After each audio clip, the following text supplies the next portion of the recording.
The Battle of the Atlantic took place in the 1940s. During that time, most U-boats were still diesel-electric and so could not stay submerged for prolonged periods of time. Therefore, you're very likely to detect them on the surface using radar before they close in for the attack. Once a U-boat submerges, you can no longer detect it using radar, and you will have to use sonar instead. Unlike radar, the sonar of the 1940s had to be pointed in the appropriate direction in order to detect the enemy. Bear that in mind when you lose radar contact with the enemy, and, most importantly, remember this. Radar works only for surfaced contacts, while sonar works only for submerged contacts. Last but not least, the 1940 sonar also has a dead zone right under your destroyer, which is crucial to remember. The most important thing you need to understand, however, is that everything at sea is ruled by the compass. Consequently, every instrument, report, and command also refers to it.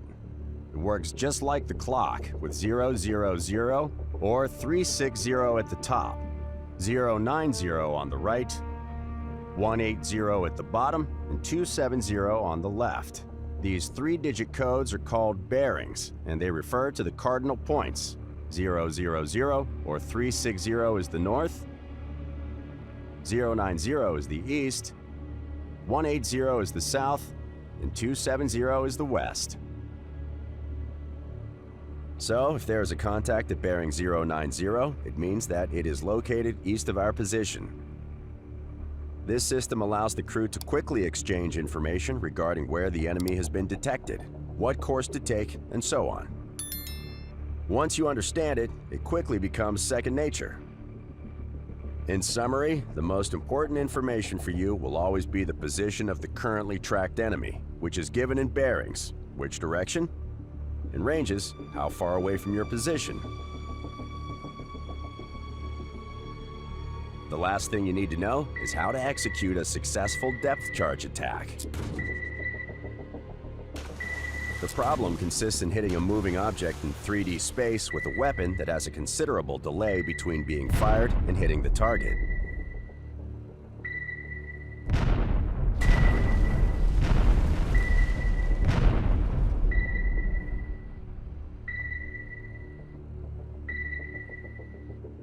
In general, the attack has to be made in such a way as to drop the depth charges with a lead ahead of the U-boat's bow.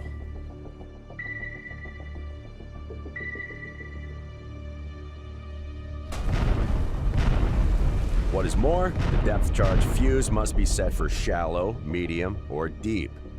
Bear in mind that the deeper you set the fuse, the longer it takes the depth charges to reach the set depth.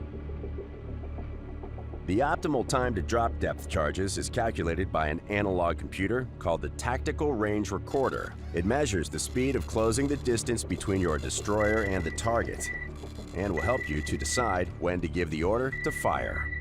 Because of that, pay close attention to what the tutorial says about using the TRR, as it will make the difference between success and failure. In reality, the chances of hitting a U-boat with depth charges were rather slim, but due to the devastating effects that even close misses had on the submarine's morale, harassing and suppressing the U-boat was often enough to make its crew abandon further attack attempts, at least for some time. Now that you understand the most essential facts about anti-submarine warfare in the Second World War, you can proceed with the tutorial.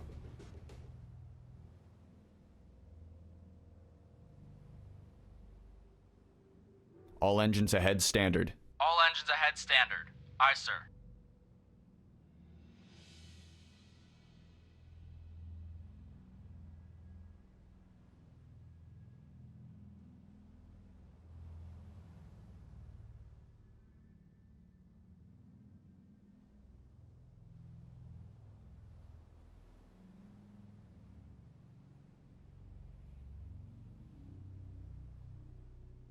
All engines ahead 1/3. All engines ahead 1/3. Aye, sir.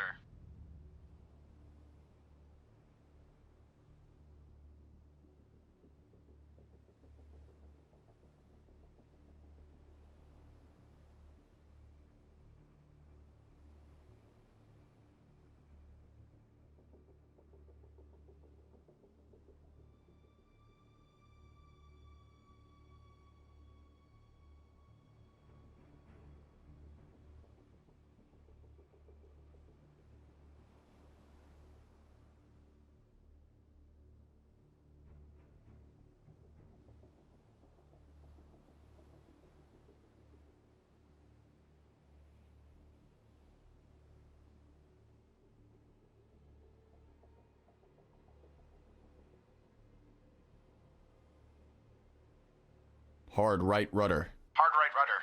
Aye, sir. Rudder amidships. Rudder amidships. Aye, sir.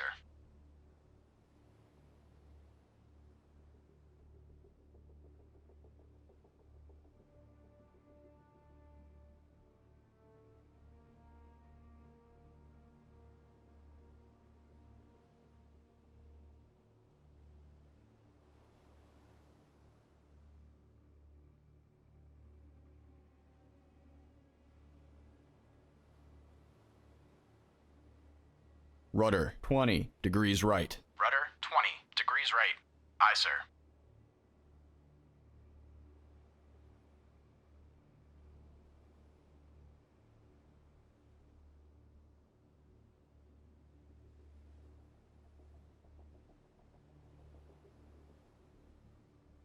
New course 010. Course 010. Aye, sir.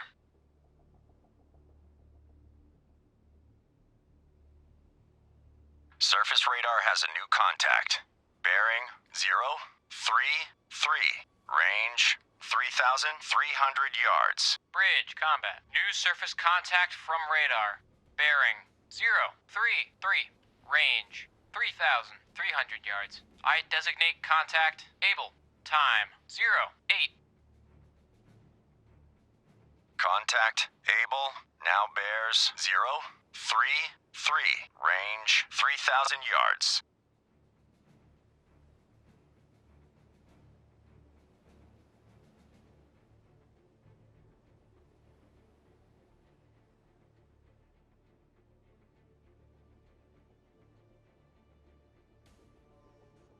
Contact able now bears 033. Range 2,800 yards. Aye, sir.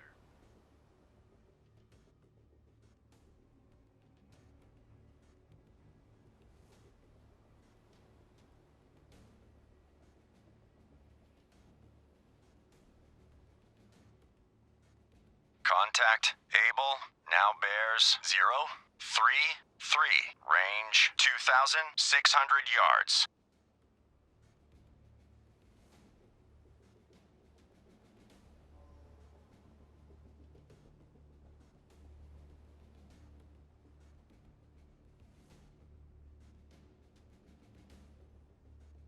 Contact able now bears 032. Range 2,300 yards.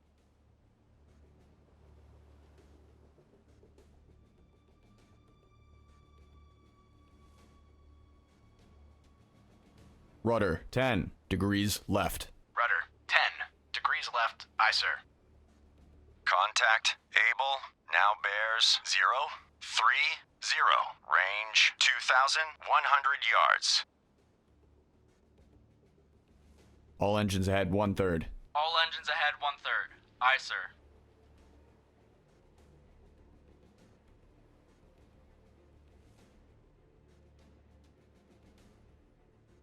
Contact able now bears 027. Range 1,900 yards.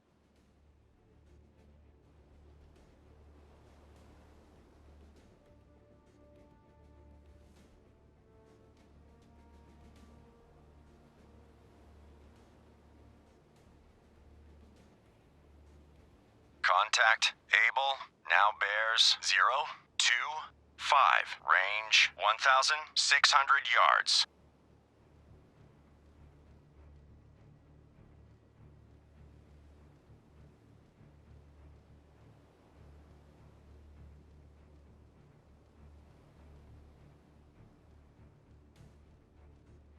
Contact able now bears 022. Range 1,400 yards.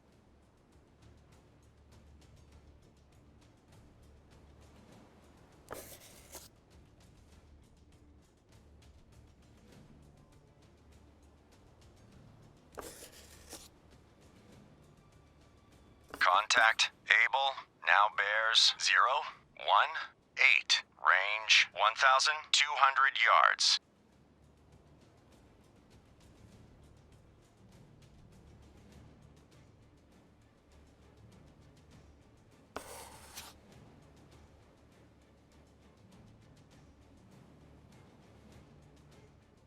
Contact Able now bears 0, 1, 4.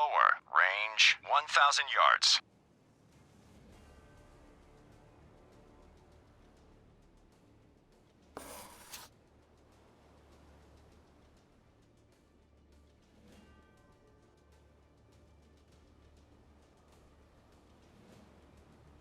Contact Able now bears 0, 0, 8. Range 800 yards.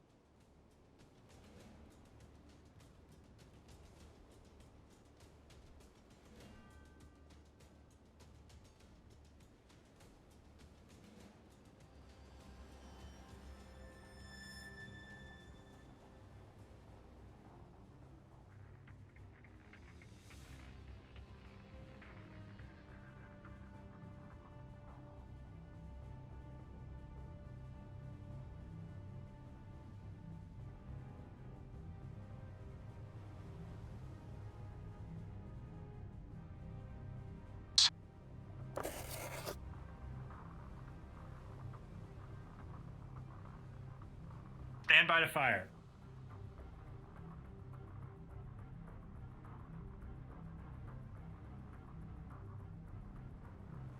Start tracking contact. Target acquired. Contact Able now bears 3, 5, 8. Range 600 yards. Fire.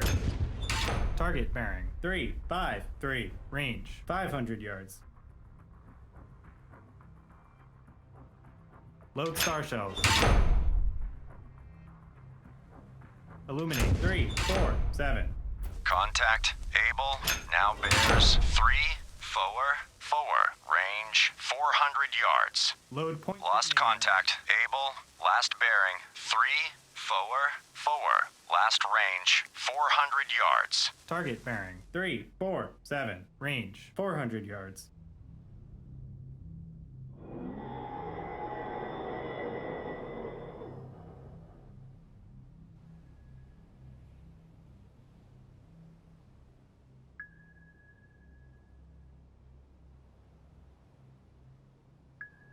Sonar, this is the captain. Investigate ARC 3, 1, 5, 2, 0, 4, 5. Combat sonar. Investigating arc. 1, 9, 1 through 0, 1, 1. Combat sonar. New sonar contact. Bearing 2, 7, 3. Range 900 yards. Combat sonar. Contact. Able. Now bears 2, 7, 3. Range 900 yards. Wake on right cut.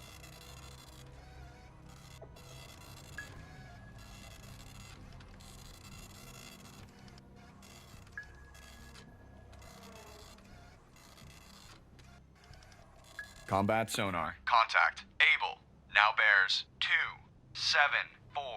Range 900 yards. Bearing steady.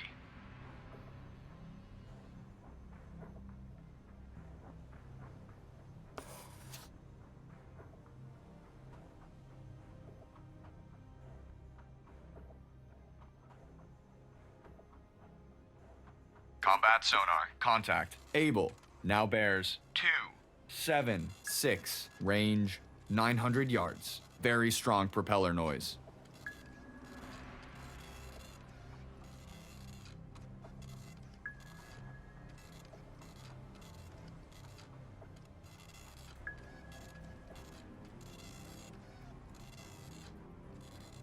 Combat sonar. Contact. Able. Now bears 2, 7, 9. Range 900 yards. Bearing steady.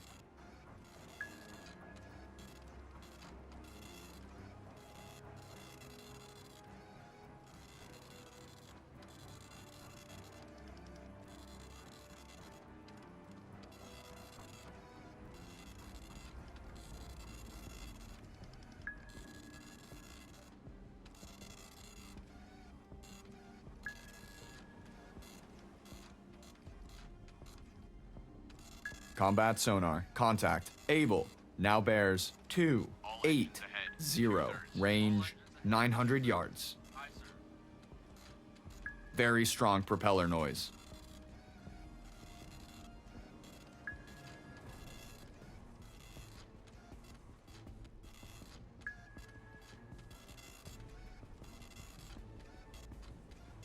Combat sonar. Contact. Able.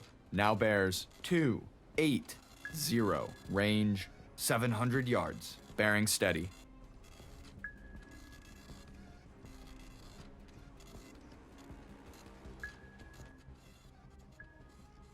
Combat sonar. Contact. Able. Now bears 280. Range 500 yards. Very strong noise. Combat sonar. Contact. Able. Now bears 280. Range 300 yards. Estimated depth shallow. Combat sonar. Contact. Able. Now bears 280. Range 100 yards. Estimated depth shallow.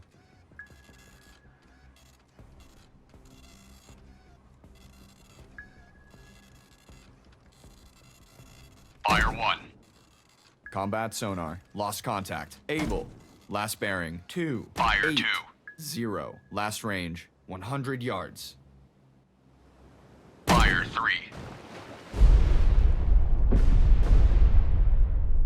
Surface radar has a new contact. Bearing 145. Range 3,500 yards. Bridge, combat. New surface contact from radar. Bearing 145. Range 3,500 yards. I designate contact Baker, time. 022.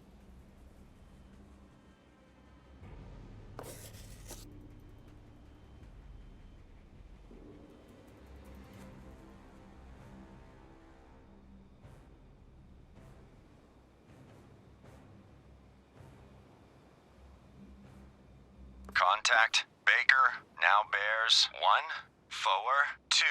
Range 3,000. Surface radar has a new contact. Bearing 070. Range 2,900 yards. Bridge, combat. New surface contact from radar. Bearing 070. Range 2,900 yards. I designate contact Charlie. Time 022. Mountie reporting. Mountie, this is Bloodhound. Engage contact. Baker. Roger. Mountie engaging contact. Baker. Contact Baker now bears 140. Range 3,600 yards. Maple, reporting.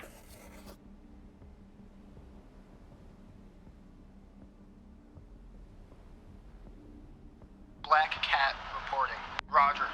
Black Cat on the way to patrol area ahead of convoy. Contact Baker now bears 139. Range 3,600 yards. Black Cat, this is Bloodhound. Attack contact. Charlie. Roger. Black Cat attacking contact. Charlie.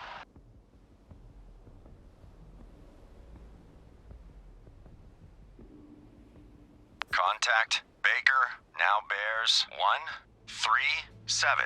Range 3,600 yards. There are three elements that are absolutely crucial to U-boat tactics: speed, flanking, and the element of surprise. Let's begin with speed.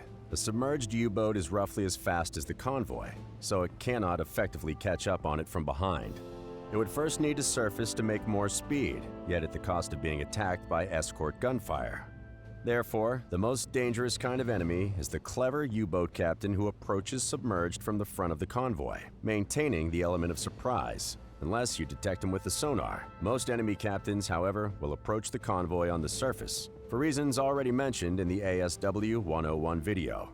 As for flanking, torpedoes had the highest chance of hitting the target when fired at the so-called broadside, i.e. not at the bow or the stern of the target, but at its side, which made for a much larger target. If you allow a U-boat to assume a flanking position within 1,500 yards of the convoy, and give it enough time at periscope depth, they will be able to shoot whole salvos of well-aimed torpedoes, potentially sinking a few merchant ships in one fell swoop. Also, the Wolfpack tactics used by U-boats were based on advantage in numbers in an attempt to swarm and overwhelm the escorts by attacking from multiple directions at the same time.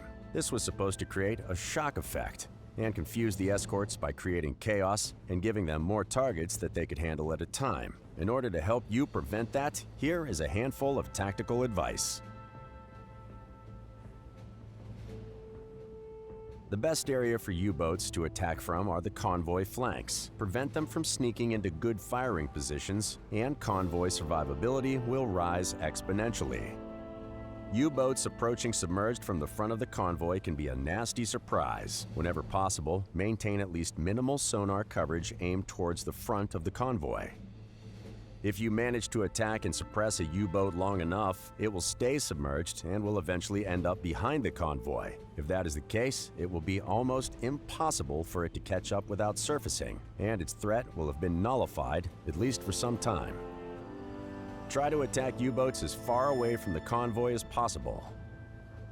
However, once they break through, make sure to recall your escorts, close the formation, and aggressively defend the flanks. The U-boats will attempt to exploit any holes in your defenses to get there and fire multiple torpedoes. So if any U-boats break through into this zone, attack them with all your might, or their torpedoes will start to wreak havoc in the convoy. Sooner or later, you will be able to determine the main vector of the attack. Once that happens, relocate more escorts there from the other flank of the convoy as soon as possible. Bear in mind that such formation changes will take a while, so try not to jump the gun, as it may cost you a lot of time later to reverse a bad decision. Whenever possible, attack a U-boat with more than one ship. Also, try coordinating your attacks with other escorts. Just watch out for collisions, and you will be fine. If multiple U-boats break through and swarm the convoy flanks, chaos will ensue and you will start losing ships. Don't panic and stay on your toes, as this is the most difficult time of the battle. When it comes, make sure your escorts are prioritizing the right targets, and try not to get lost in the entanglement. If you make it through this difficult part, you will most likely succeed in suppressing and repelling the enemy. If you start losing ships, don't panic. Check the radar or the tactical station in combat. Deduce where the torpedo may have come from, and make a strong presence in the area to prevent the U-boat from taking further shots on the convoy. Use air support to harass U-boats that are beyond your reach, or quickly relocate it to suppress multiple U-boats when they get dangerously close to the convoy's flank. Remember that air support will force a U-boat to submerge, thus preventing it from firing its torpedoes. Some U-boat captains will submerge and hide under the convoy, or even try to sneak to the other flank. This is a bad situation for you, as it is very dangerous to track and attack U-boats within the convoy due to a high probability of collisions. And lastly, be aggressive and do not let the enemy take the initiative. The longer you hesitate, the more time you are giving the U-boats to reach optimal firing positions and aim their torpedoes. Harass them, never let up, and focus all your assets to the fullest. That concludes the presentation of U-boat and escort tactics.